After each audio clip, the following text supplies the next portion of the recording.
Hello everyone. In today's video, I will show you how to convert a video into GIF in Canva.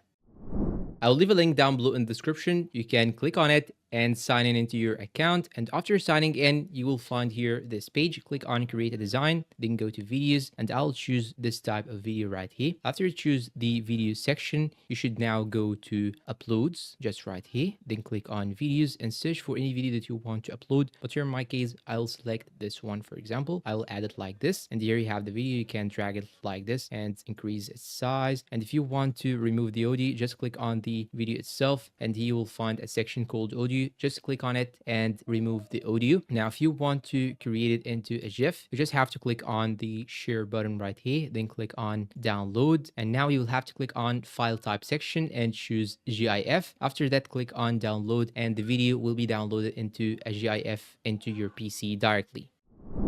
And that's pretty much it. Please support us with like, subscribe to this channel, hit that bell icon to get all the new videos. Thanks for watching, and goodbye.